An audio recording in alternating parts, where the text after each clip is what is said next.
Social മീഡിയയെ പിടിച്ചുകുലുക്കി bromance trailer റിലീസായി 15 മണിക്കൂർ തികയും മുന്നേ ട്രെയിലർ വീഡിയോ യൂട്യൂബ് ട്രെൻഡിംഗ് ലിസ്റ്റിൽ ഒന്നാമതെത്തിയിരിക്കുകയാണ്.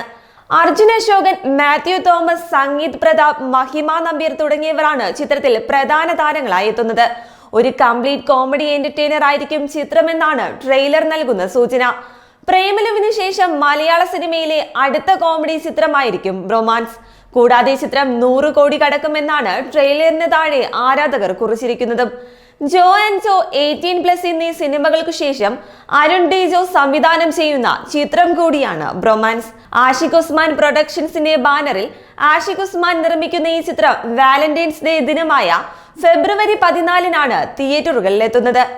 1.5 മിനിറ്റോളം ദൈർഘ്യമുള്ള ട്രെയിലറിൽ മലയാള സിനിമയിലെ യൂത്ത് ഐക്കണുകളായ മാത്യു തോമസിനെയും അർജുൻ അശോകനെയും സംഗീത് പ്രതാപിനെയും മഹിമ നമ്പ്യാരെയും കാണാം. ബിനു പപ്പുവിന്റെ ശബ്ദവും പശ്ചാത്തലത്തിൽ കേൾക്കാവുന്നതാണ്.